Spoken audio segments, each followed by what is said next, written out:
Most Americans would consider themselves to be middle class, and I find that interesting because most families in America struggle to make it from paycheck to paycheck. Middle class should be a space of kind of relative comfort. The ability to save up is there, the ability to go on vacations, the ability to have families there, but when over 60% of the country is living at or below cost of living, how can there be a middle class? The truth is, it doesn't exist anymore.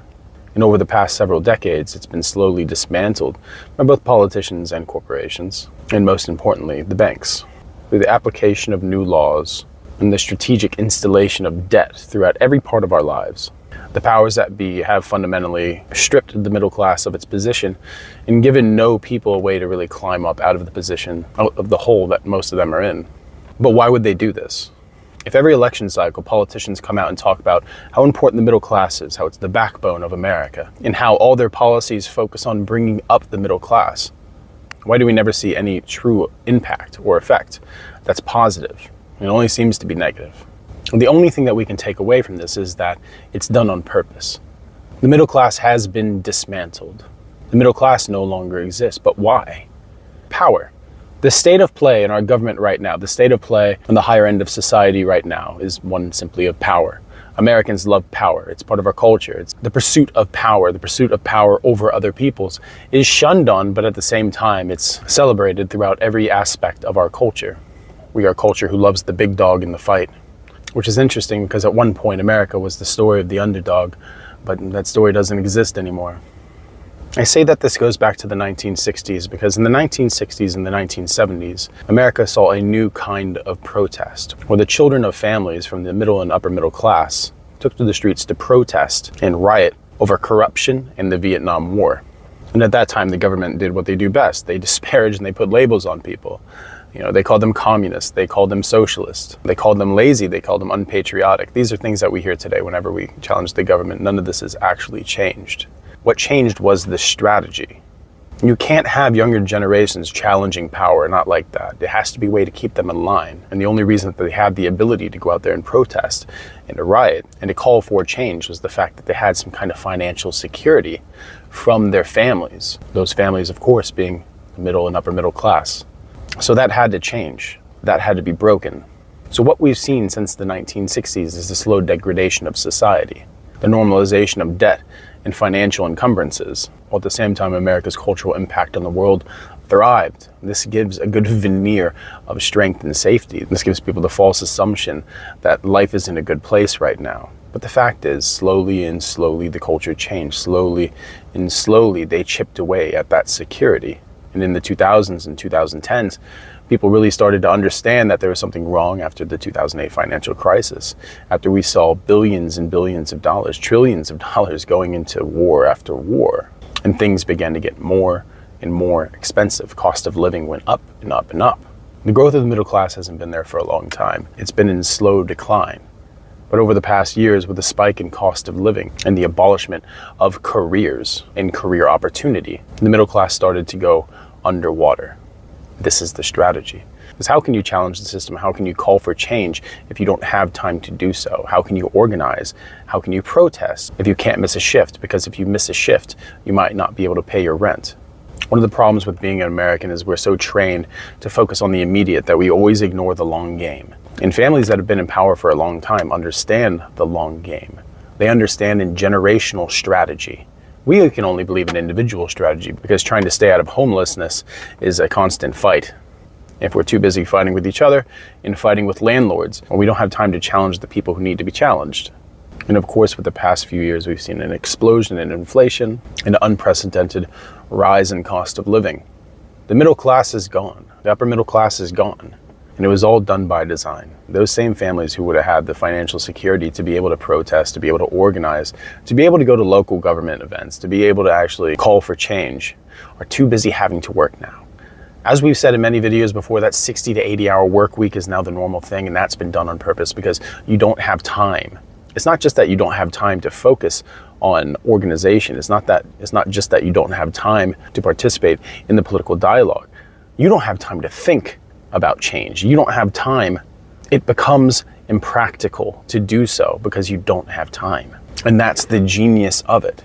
If the population is kept so busy that they have to keep constantly thinking about survival, how they're going to keep their family housed, how there's going to be food on the table, then taking the time to hold people to account, taking the time to enforce the high ideals that our country was founded on, seem impractical. And because it isn't practical, the opposition fades away. The middle class, the upper middle class, is the opposition of power, naturally, because they're meant to have the financial security to be able to weather whatever storm that comes at them politically. But now if you lose your job, but now that's gone. The mood of the day is desperation, not freedom. And there cannot be liberty when a country is ran on debt. But how does this change? If we have no time to challenge the people in power, how can we actually see the direction of our country move into a direction that's actually favorable to us? The fact is we can't. We've lost that. That power has been stripped from us slowly over decades. And we didn't notice because we had comfort.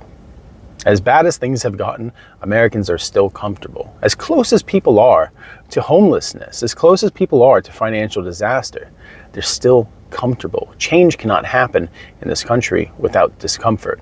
And discomfort for people who worship comfort is to be avoided at all cost.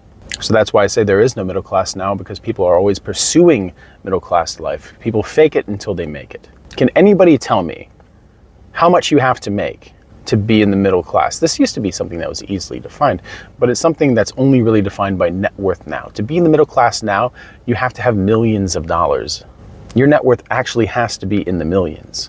To have the same lifestyle that somebody in the middle class, upper middle class would have had in the 1960s, 1970s, you have to be wealthy in America. There is no middle class. There is wealth and there is poor. That is it. There's a sea in between the two positions. And day by day, that sea is widening.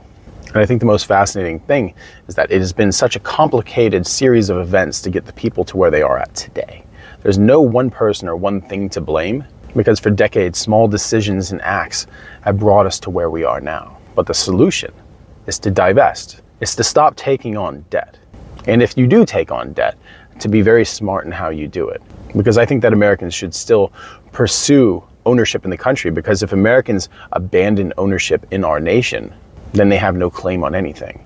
We have to avoid at all costs accepting the fact that we're only going to be renters in a country that is ours. That our position here, our right to be here, has to be paid for, instead of it simply being a birthright, which it is. The only real answer is to change our culture completely, to abandon consumerism and the worship of consumerism, the worship of capitalism. And this doesn't mean let's run into communism. That doesn't mean let's run into socialism. We can still have amazing social programs. We can have free healthcare if we really wanted to. And as somebody who's been to many countries that has free healthcare, and as somebody who has had to use those medical systems, I can tell you that for the most part, they work very well and people actually use them. At the same time in America, while our wealth has been stripped away, our health has been stripped away, because the impact of working 60 to 80 hours a week is slowly killing you. Look at life expectancy in America. For the first time, it is nosediving. This way of life is killing us, and because it's doing so, it is unsustainable. It needs to be done away with. We have to invest in the things that are real again, and abandon speculation. The simplest way to have the American dream in this country is to live a simple life, and that's a very hard thing to do, but it is still possible. Because the only way for the middle class to actually exist again, and I'm going to risk sounding like a bit of a communist here, is through a kind of class solidarity. Because if we're going to aim to move forward with the hopes and expectation that those who've brought us to this point, those who've used and abused the population for their own gain, that they're going to start to begin to lead with empathy, then we're doomed to fail. This nation is meant to be the land of the free and the home of the brave. And sadly, whatever truth may have been in that statement once has been reduced to simply a slogan that can be put on a t-shirt and sold on Etsy. We need to find our bravery. We need to find our bravery in our lives, for whatever that means. And I'm glad to see that people are starting to spend less money and stop chasing a lifestyle. But at the same time, this is just a Band-Aid. People can only downsize their lives so much. People can only reduce costs so much. The price of things are going up. The price of things are going up, and they're saying to prepare for some pain before things get better. But people are already at the verge where they can't bear any more pain. And it's really just kind of starting to sound more and more like an abusive relationship that we didn't sign up for. The people need to take their government back. And I don't know how we can do that at this point. There has to be a complete departure by the government from corporate rule. It's the only way for the people to actually get their power back. And then at that point, we can move forward with something a little bit more radical, I think. I like that what used to be fashionable is coming back into fashion. The oldest political strategies going back to even Rome still have application today. So I'm going to bring up a new word that I think people have never heard of. Proscriptions. Look that one up. If the people can finally take control of the government, if that ever happens, then I think logically that can be the only real next step, which is terrifying, because proscriptions were one of the most bloody parts of Roman history. But after proscriptions did come the Pax Romana, 50 years of peace. So silver linings to every horror story. But no, the middle class has been destroyed. The middle class has been stripped away. The middle class has been thrown on the pyre to stoke the flames of profit. And it was all done on purpose. So every 4 years when a politician comes up and talks about how amazing the middle class is, how important it is, how they came from it, how they're a child of the middle class, understand that you're being lied to. As much as it may resonate with you, understand that you're being lied to, because these people have no interest in you having the ability to voice your opinion, and that's what being in the middle class means.